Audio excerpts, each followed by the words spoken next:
Good morning, Dr. Chris Baker here. This morning I thought we'd talk about, I thought of 8 choices that can make dentistry an unhappy career. I bet you could think of a few. There are days that we can all think of a few. But let me just give you these 8. I want you to hear them, and then maybe you can consider them and see how they fit into your life and your practice. Because by doing the opposite of what I'm going to say, you can make dentistry a great career. Okay, number 1, don't hold your employees accountable. Don't hold your employees accountable. Let them do whatever they want. And anything they do, it's okay. Be supportive. That's number 1. Think of the opposite.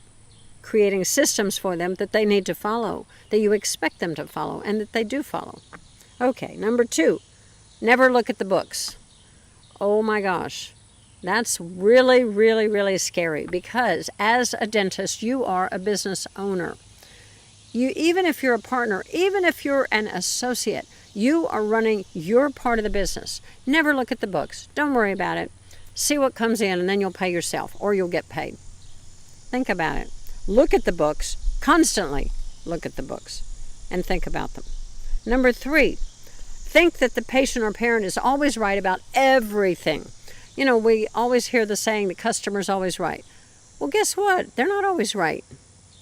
But the reality is, through compassion and concern and caring and understanding, we can explain to them where our limits are.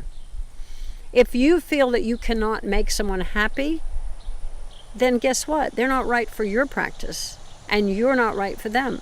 So help them out the door by explaining to them that you can't meet their needs and you're going to have to help them find another practice that maybe can. Number 4, undervalue your services. Take all insurance plans, accept all patients, no matter who they are, no matter what. Even the patients who aren't paying, just let them keep coming. That's a way to make it a really miserable career.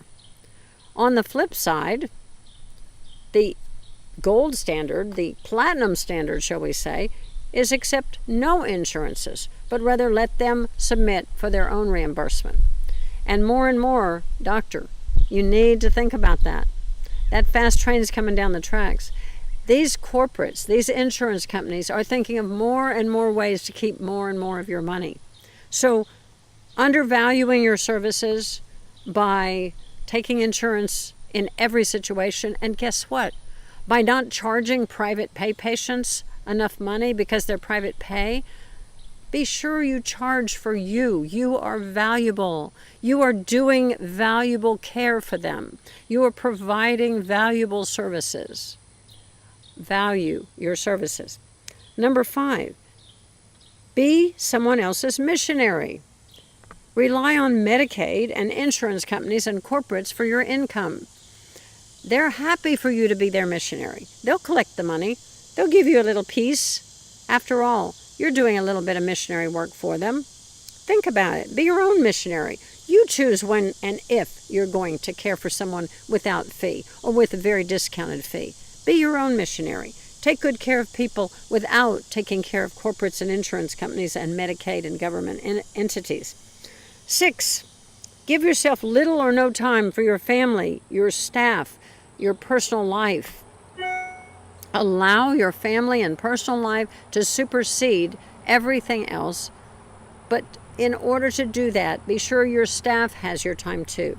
Not just good morning in the evening, good afternoon good morning in the morning, good evening in the evening, but rather during the day, be sure you take a minute to listen. Be sure you take a minute to be sure they understand and you understand what's going on in the office and what they need and what you need.